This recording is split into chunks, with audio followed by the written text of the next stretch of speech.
Maybe రేపు or Monday తెలీదు. రాజ్ తరుణ్ లావణ్య కేసులో రోజు రోజుకి భారీ ట్విస్ట్లు అయితే బయటపడుతూ ఉన్నాయి. మరి ఈ రోజు తెల్లవారుజామున 12 గంటలకి తను సూసైడ్ చేసుకోవాలనుకుంది. మరి ఎందుకు ఏంటనేది ఇప్పుడు లావణ్య గారు మనతో ఉన్నారు, ఆవిడతో మాట్లాడు. నమస్తే అండి. హలో అండి. అంటే ముందు నుంచి చూసుకుంటే మీకు శృంకర గారు లాయర్ కానివ్వండి, లేకపోతే మీడియా నుంచి కూడా చాలా సపోర్ట్ ఉంది. అలాంటి మీరెందుకు సూసైడ్ చేసుకోవాలనుకున్నారు? ఆ నిర్ణయం ఇప్పుడు సపోర్ట్ ఉందని సపోర్ట్ లేదని కాదండి, ఇట్స్ స్టేట్ ఆఫ్ మైండ్. నాకు నా మనిషి ఇంట్లో లేడు అన్నది పెయిన్. రోజు ఉండే మనిషి ఇప్పుడు ఎందుకు లేడు అన్న పెయిన్ నాకు బ్రతకనివ్వలేదు, అంతే. అలా అంటే కొద్ది రోజుల నుంచి కూడా మీరు పోరాడుతున్నారు దీని మీద. మరి ఇంకా నమ్మకం లేకనా లేకపోతే నమ్మకం లేక కాదండి, ఇట్స్ స్టేట్ ఆఫ్ మైండ్ అంతే. ఆ మనిషి నాకు కనిపించట్లేదు ఇది కదా, ఇంత గ్యాప్ అసలు ఎప్పుడూ లేదు. ఒక్క రోజు 2 రోజులు మ్యాక్స్ చూడకుండా కానీ ఇది అది తట్టుకోవడానికి అవ్వట్లేదు. అండ్ రెండోది థంబ్నెయిల్స్ ఒకటి, కమెంట్స్ ఒకటి. నేను బయటకు వచ్చి పోరాడుతుంది. ఇప్పుడు మనలాగా అందరికీ అన్నీ జరుగుతుంటాయి, ఇదేది కొత్తగా నాకు రాస్తానికి జరిగింది కాదు.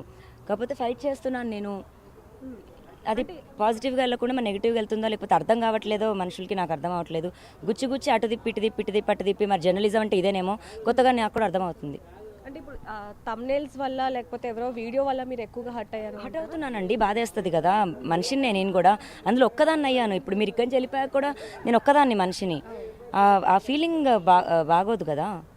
అంటే నిన్న నైట్ మీరు ఒంటరిగా ఉన్నారు అని చెప్పి, అలాగే రాజేష్ ఎవరైతే లాయర్ ఉన్నారో ఆయనకి మీరు 9:30కి కాల్ చేశారు, 12:30కి మెసేజ్ చేశారు, అప్పుడే చనిపోవాలనుకున్నారు అని చెప్పి ఆయన వర్షన్లో ఆయన చెప్తున్నారు. నేనేదో తనకి సెకండ్ ఒపీనియన్ కోసం అయితే చేయలేదండి. నాకు దిలీప్ గారు ఉన్నారు, ఆయన వితౌట్ ఆయన దాంట్లో నేను అసలు ఏమీ చేయను. అండ్ నాకు అతని పైన 100% నమ్మకం ఉంది. నేను రాజేష్ అనే అతను నాకు ఫస్ట్ టెక్స్ట్ చేశాడు, సినిమా గురించి ఏదో మాట్లాడాడు. అండ్ రాజు వాళ్ళ ఫాదర్ అతను కేసు టేకప్ చేస్తున్నారు అని చెప్పారు. ఆ కేసు గురించే తప్ప సెకండ్ ఒపీనియన్ గురించి అయితే మాట్లాడలేదు. అంటే ముందు నుంచి కూడా మీరు రాజ్ తరుణ్ మీద ఏదైతే కేసు పెట్టాలి అనుకున్నారో అప్పటి నుంచి ఇప్పటి వరకు రాజ్ తరుణ్ నుంచి ఎలాంటి రిప్లై ఏమన్నా వచ్చిందా పర్సనల్గా మీకు? రాలేదండి. ఎలా రాదండి, ఎందుకంటే అతను అమ్మాయితో ఉన్నాడు కదా. అమ్మాయితో ఉన్నంతసేపు రాదు. అమ్మాయి వన్స్ స్టెప్ అవుట్ అయితే అవుతుంది. మీరు ఇంకా నా ఫైట్కి ఏమైనా ఉండి నాకు నిజంగా హెల్ప్ చేయాలంటే ఇప్పుడు మీడియా ముందు 100 క్వశ్చన్స్ అటు తిప్పి ఇటు తిప్పి కాకుండా ఆ మనిషి ఏమైనా రావడానికో లేకపోతే కరెక్ట్ తప్పు అన్నది మాట్లాడడానికి హెల్ప్ చేస్తే నేను పాదాభివందనాలు రోజు చేసుకుంటూ ఆయన బతుకుతాను తప్ప మనిషిని చచ్చేపాము చంపొద్దు అని కోరుకుంటున్నాను. నేను కూడా మీడియా తరపు నుంచి రాజ్ తరుణ్ గారికి ఆయన మాట్లాడాలి, ఇక్కడికి రావాలని చెప్పి చాలా ట్రై చేస్తున్నాం కానీ కుదరట్లేదు. ఆయన ఫోన్ కూడా కలవట్లేదు. అయితే ప్రస్తుతం ఈరోజు మార్నింగ్ ప్రెస్ మీట్ తర్వాత మీరు ఇక్కడ పోలీస్ స్టేషన్కి రావడం జరిగింది. దాదాపుగా 5 గంటలు మీరు లోపల ఉన్నారు. లోపల ఏం జరిగిందండి? మేము ఏదైతే ఎఫ్ఐఆర్ ఇచ్చామో దానికి స్టేట్మెంట్ రాసి ఇవ్వడం అన్నది జరిగిందండి, క్లియర్గా ఇన్ డీటెయిల్డ్గా. అండ్ వీడియో స్టేట్మెంట్ కూడా తీసుకున్నారు. రోజు మనం మీడియా ముందు ఏదైతే మాట్లాడుతున్నామో లోపల కూడా అదే వీడియో అండ్ రాతపూర్వకంగా జరిగింది. మరి పోలీసులు ఏమైనా రాజ్ తరుణ్ గారిని పట్టుకోవడం కానీ లేకపోతే ఆయన ఎక్కడున్నారు ఏంటని కనుక్కునే ప్రయత్నం ఏమైనా చేస్తున్నారు అనుకుంటా అండి? చేస్తారు. ఇప్పుడు వరకు ఎలాంటిది లేదు అంటే మరి తన ఫోన్లో ఆఫ్ ఉన్నాయి కదండి. అంటే మామూలుగా ఇంత జరిగిన తర్వాత కూడా ఆయన మీ దగ్గరకు వచ్చి ఇంతకుముందు ఎలా అయితే ఉన్నారో యథావిధిగా అలాగే ఉంటారని మీరు అనుకుంటున్నారా? కనెక్షన్ ఎఫెక్షన్ అయితే ఎక్కడికి పోదండి. ఇప్పుడు అటు సైడ్ మాల్వి ఉంది కాబట్టి తను ఇటు అన్నది రావట్లేదు. అటు లేకపోతే ఖచ్చితంగా వస్తుంది కదండి.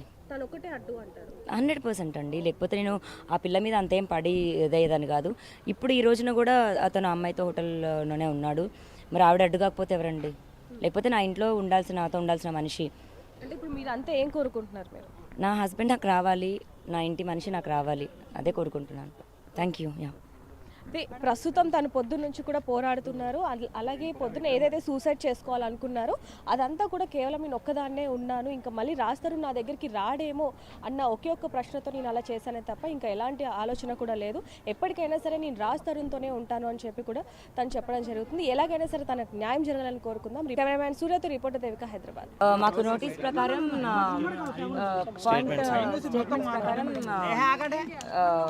సాగ్రిగేట్ చేస్తూ ఎవిడెన్సెస్ సెట్ చేయడానికి వచ్చాము. అండ్ అంతేనండి, ఎవిడెన్సెస్ గ్యాదర్ చేసి ఎవిడెన్సెస్ ఇవ్వడానికి వచ్చాము.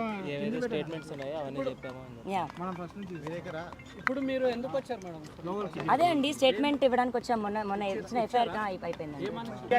ఎఫ్ఐఆర్ కాపీలో ఏదైతే ఇచ్చామో అదే స్టేట్మెంట్ వివరంగా ఇవ్వడం జరిగింది, రాతపూర్వకంగా జరిగింది. వీడియో రికార్డింగ్ చేశారు. అవునండి.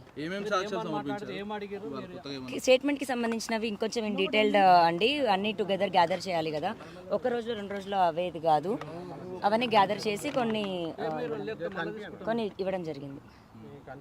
కొత్తగా అంటే ఇంతకుముందుకు 170 సాక్ష్యాలు పైగా సబ్మిట్ చేసిరు. ఇవాళ ఏమైనా కొత్తగా ఏమైనా జోడించి ఏమైనా చేసిరా? కొన్ని అవి రాస్తారు విషయంలో ఏమైనా చెప్పారా? నోటీసులు మరి ఇద్దరు అబ్స్కాండ్ ఉన్నారు కదండి, అది వాళ్ళు చెప్పాలి. ఇంకా తెలియదు మరి ఎక్కడున్నారు. ఇంకా చెప్పలేదండి, అది మనకి తెలిసింది. ఎందుకంటే ఫోన్స్ ఆఫ్ ఉన్నాయి కదా. ఇప్పుడు మీ మీడియా వాళ్ళు కూడా చేసే ఉంటారు. నాకు తెలిసి ఇప్పుడు చేస్తారండి.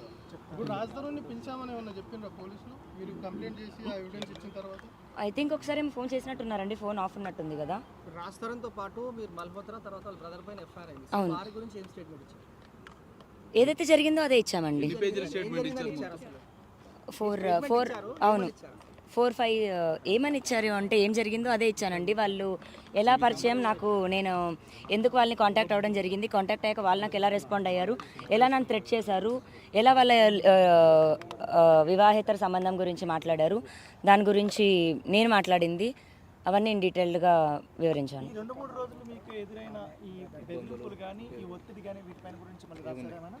లేదండి, ఇంకా అది రాయలేదు. పాత రాసిచ్చిన ఎఫ్ఐఆర్ దాని గురించి స్టేట్మెంట్ ఇచ్చాము. అవునా, కొత్తవి ఏం అప్డేట్ ఏం చేయలేదు వాళ్ళు? లేదండి, ఎందుకంటే ప్రోగ్రెస్ అన్నది ఇంకా స్టార్ట్ అవ్వలేదు కదా, అందుకే ఇవ్వలేదు. రేపు ఖచ్చితంగా ఇస్తాను. లాయర్ రాకేష్ గురించి మీరు ఏమైనా చెప్పారా? రాజేష్ గురించి ఏం లేదండి, ఇంకా ఇప్పుడు మెయిన్ది వేరు, ఈ చిన్న చిన్నవి ఏదో యాడ్ చేసుకుంటూ ఎందుకు దేని గురించి అని. అంత థ్రెట్ ఏం కాదు, అతని ఇంటెన్షన్ కూడా బ్యాడ్ కాదు. సో నాకు రాజేష్ది ఏం పెద్ద ప్రాబ్లం అనిపించలేదు. మళ్ళీ ఎప్పుడు పిలుస్తానన్నారండి చెప్పారా?